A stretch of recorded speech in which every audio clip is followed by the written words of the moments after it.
Hello, I'm QuilSniv, and this is QuilSniv Reviews. You know, I like to think I've made it very apparent that I'm a big Tron fan. While I won't hold the two movies as the greatest cinematic achievements ever made, you've gotta give them some credit. The first movie pioneered special effects for years to come, and the second one had gorgeous FX as well, not to mention one hell of a soundtrack by the incredibly talented and amazing Daft Punk. And, as I mentioned in one of my earlier reviews, Tron Uprising is very well made and deals with a lot of moral and political issues, as well as some childish messages without hammering them down our throats.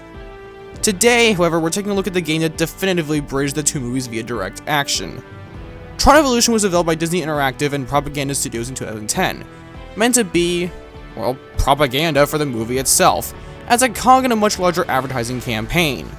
And, like my reviews of the Halo campaigns, we're going to be viewing this as a movie rather than as a video game. Well, let's rise back into the grid and take a look at Tron Evolution. Our game begins with 3 light cycles and a recognizer heading off to a resident point to stop the installation of a new system monitor. However, they're instead taken out by Tron, the legendary cop of the system, voiced by Bruce Boxleitner. Okay, I know I said I liked this game, but already, within the first few seconds, mind you, there are some really serious problems we need to address. The first problem is that these orange-colored programs are pretty damn recognizable. You'd think that given that almost every single program in this game is white or blue circuited, they'd try and blend in. Hell, the lower tier system monitors in Tron City have blue lines, so why don't they just use those and maintain cover while on their way? The second problem is that I have no idea how and why Tron was out here at the exact moment these guys crossed the bridge. I don't know, for being the head of the city's law enforcement, you'd think you have better things to do than just sit on the bridge and wait for the possibility of these rogue programs. Third, this recognizer is totally wasted, as it fires on Tron and then just runs straight into a wall when it tries to enter this crevice. What was the point of bringing it if it was just gonna explode anyways? Something running at top speed into another object. Maybe it's Worf who's driving. Prepare for ramming speed! Well, the cutscene is well animated and does establish how dangerous Tron is and how he brings a major threat to the table. Aside from destroying the player character, maybe there's an alternate motive to their plan. If you haven't even seen the movies, we know from Uprising that Clue throws a coup, and one of his first moves is to try and kill Flynn and Tron.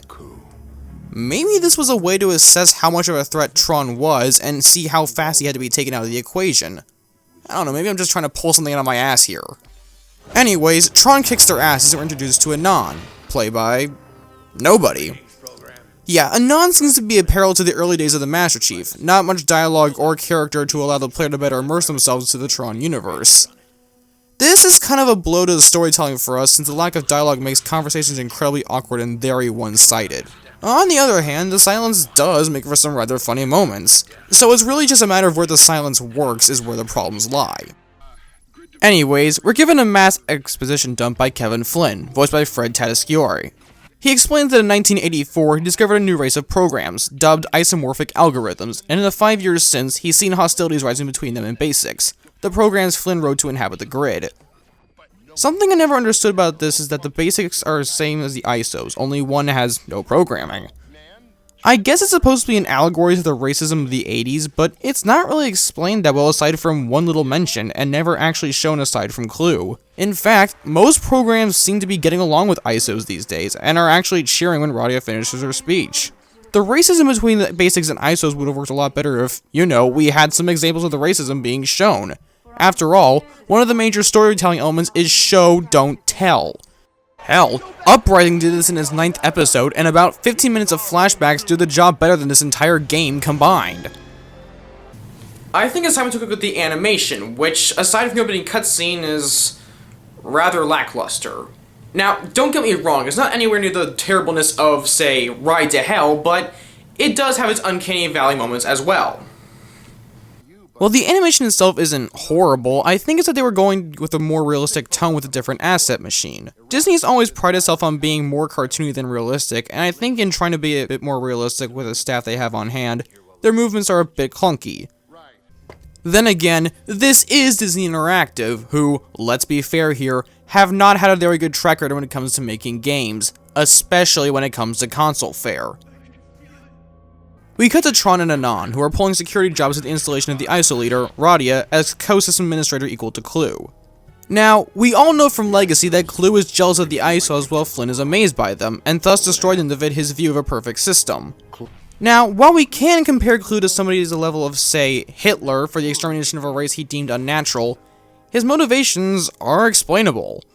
Clue was designed by Flynn to create a perfect system, with no derivatives or anything except peace and order. The ISOs, being programs that aren't given any purpose at birth, go against Clue's very simple and specificity-lacking programming, and he takes the most practical solution he can think of. We kind of have to think of Clue as a child. He doesn't really know any better, and Flynn does acknowledge this later on, saying that it's his fault because he's the one who programmed him. Actually, this game presents a lot of opportunities to explore the Flynn-Clue-Lucifer parallel, but regrettably, they don't really do anything with it. And that's kind of disappointing because I felt it could have bolstered the game's storytelling ability, but they forced it aside just to move the plot along. We do get our star power for this game, however. This is Cora, voiced by the actress who plays her, Olivia Wilde. Now, don't get me wrong, in the movie, Wilde is one of the best parts of the movie, her somewhat awkward acting being masked by the character's naivety, something I felt the writers did on purpose. But here, given a very out-of-character and less naive perspective, Wilde comes across as a bit forced. Let's compare this to somebody like Idina Menzel. When Idina Menzel played Elsa in Frozen, I had no trouble believing that she was trying to become one with her character. But Wilde has a massive disconnection from Cora when doing voice acting that just seems odd. I can't really think of any other way to put it. Anyways, Anon follows Cora per Tron's instruction and comes across a viral program. After defeating it and its compatriots, he watches the installation of Radia, voiced by Carrie Walgreen. The ceremony is then interrupted by Abraxas, voiced by John Glover.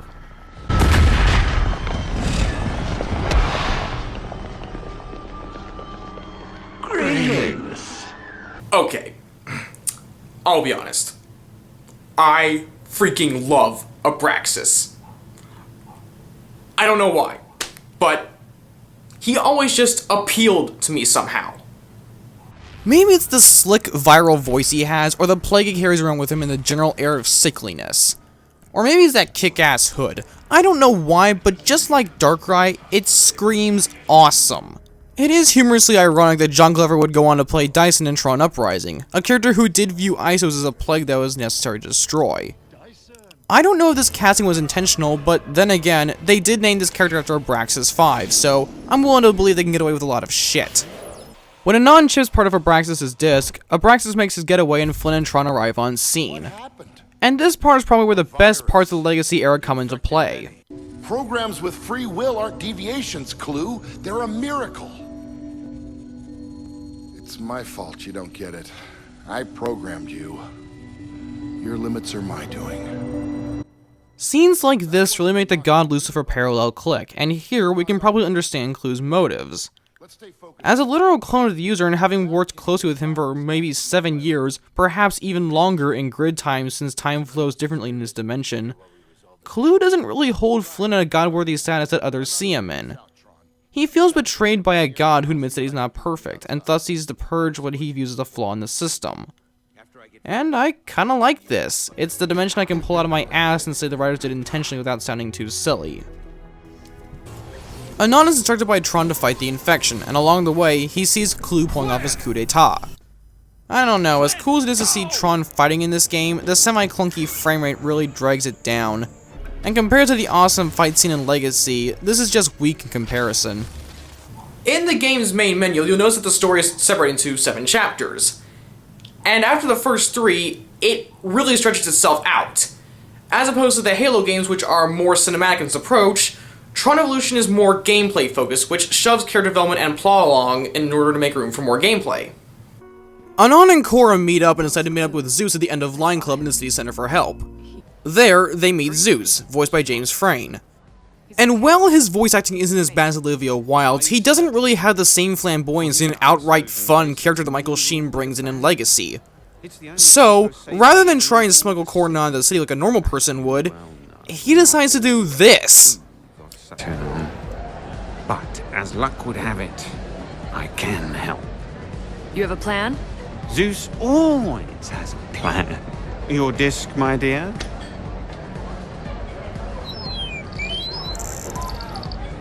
You now have full access to the solar sail controls.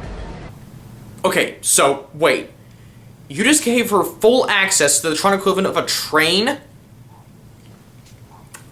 To use a gaming term, hacks? Clue appears in his giant warship, the Regulator, and Anon and Korra flee before anybody gets incinerated. Oh, don't worry about Zeus, he has the survivability rate of Optimus Prime. Anon and Korra flee Tron City and head over to Arja, the hub for the ISOs. And while it's never really emphasized save for one line, it really is a gorgeous piece of rendering on Disney Interactive's part. If the game does do anything right, it's the architecture of the ISO structures, as we will see later on. They do find Radia, who reveals that Flynn is alive and an ISO survivalist named Gibson got him out of Tron City. You'll find it very easy to notice that from this point on to the end of the game, the story moves at a very breakneck pace. And that's because the gameplay is so intense that they leave very little emphasis on story. And as much of an apologist for this game as I am, even I have to admit that this game is very linear, almost too much so. And there's zero subplots or dynamic that give us any reason to care about our supporting characters.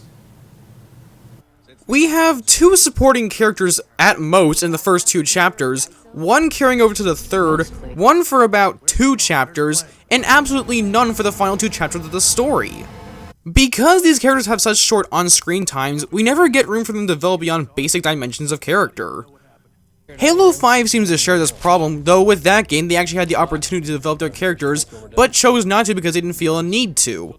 Tron Evolution runs so fast in the storytelling that they never get a moment to heavily develop the characters. As I mentioned earlier, the game moves very fast, almost to the point I can describe the game in a matter of seconds. But because we're here to review the full product, I think I should probably keep going. Anon heads back to Tron City to find Gibson while Korra heads off to warn the other ISOs. Speaking of which, why did Radia send Korra to warn the other faction leaders when the entire reason for their going to Arja in the first place was for Radia to do it herself? Whoops. Anon does make it back and heads to the game grids to find Gibson, voiced by Jensen Ackles. Gibson tricks Anon into taking his place in the games, and we watch Fred Taddiscuore hamming up behind the mic. Almost as if he's trying to draw a Hitler comparison. Don't believe me? His fucking soldiers march down the street like the old footage from Hitler's speeches! I know, dispirited, but comfort yourselves with this knowledge. I shall protect us from this simmering ISO menace. At this very moment, steps are being taken. Oh my god! I get it! They're Nazis! You might as well have them raising their right arms and shouting, "Heil Clue!" if you wanted to get more obvious. Gibson rescues Anon in a stolen recognizer, and for no real reason, I just always get a kick out of Anon's exasperated body movements when he gets rescued. Good?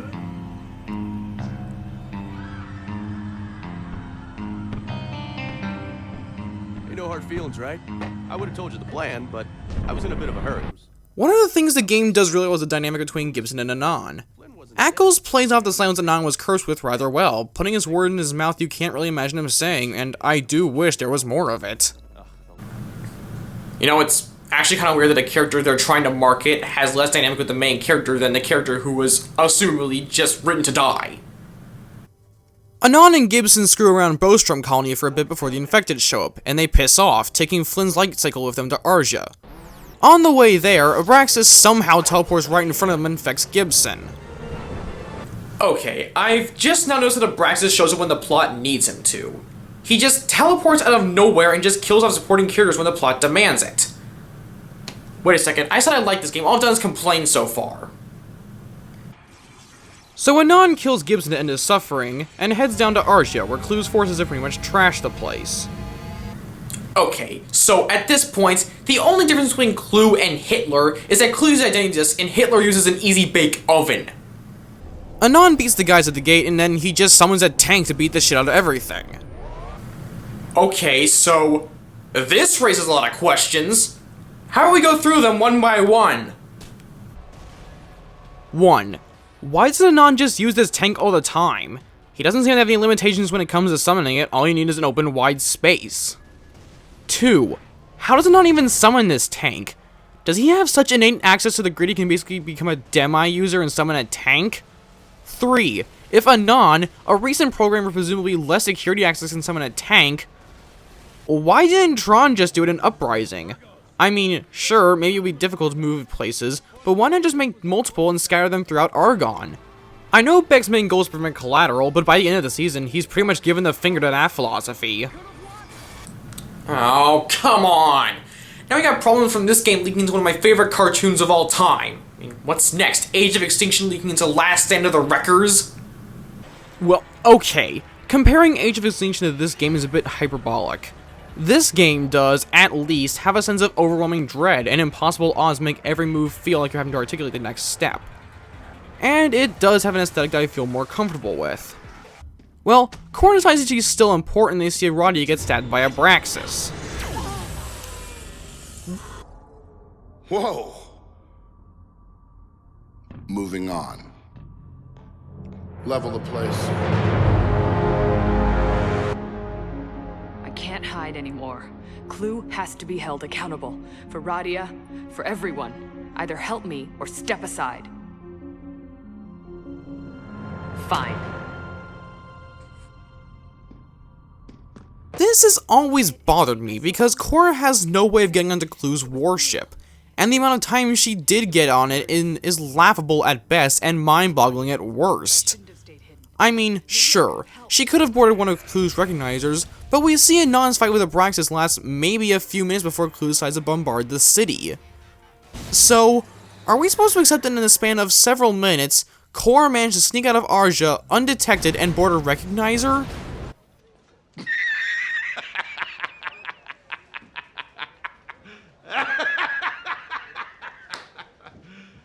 You serious? Well, to be fair, the scene where Anon realizes he's screwed is actually pretty clever, but the highlight of this game for me is when Flynn pulls Anon out of the wreckage of Arja and talks to him. Hey, you there? Welcome back, my friend. Thought I'd lost you there for a while. But you're looking good now. This scene is nice in a way that the characters are kind of realizing how screwed they are. The rain, recognizers everywhere, just the two of them talking about being on their last legs. I don't know, part of it is just kind of mellowing and humbling to see Flynn realize he can't fix the situation, and that his flaws were bottled up and hitting him now all at once. It's a very somber and sober scene, and I do appreciate developers for putting it in. Anyways, while we ignore how Flynn managed to drag Anon out of what it can be compared to, well, fucking Hiroshima, he asks Anon for one last mission. Bring Korra to him, and use Abraxas' shards to upgrade himself. With the literal power of God behind him, The power of Flynn compels you! The power of Flynn compels you! Anon boards Clue's ship and frees Korra. After Anon beats the shit out of Clue's blackguard, Abraxas crashes the party and Anon blows him up by shoving in the main reactor. Clue escapes and Anon has a shot at an Olympic audition. He wins a gold medal in dying. And so our story ends as Flynn takes Korra away, without even thanking Anon, never to be seen again, and ending on a somber note as Clue essentially wins. They both saved me.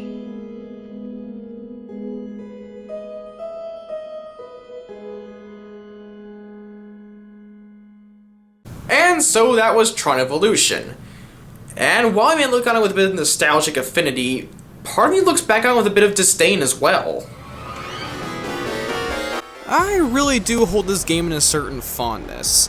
The animation for the most part does look the part, and the voice work was great, but that's all I can really give the game for unbiased positives. The plot moves way too fast for how much time they want and has no room for developing characters. Conveniences happen for the sake of accelerating the already breakneck pace, and way too many characters could have been developed but didn't have time to be developed. I think I hold more of a fondness of the game for what it had the potential to do and failed, while also explaining Kingdom Dots and Legacy more than I do for what it actually accomplished. When something like Tron Uprising accomplished this in the exact same fashion, and potentially even better. If you're looking for a game that has a good Prince of Persia-esque gameplay style with a fast story mode, I can't say you'd be disappointed. Otherwise, there are more well-thought-out campaigns that do deserve your attention. I'm QuilSniv, and this has been a QuilSniv review.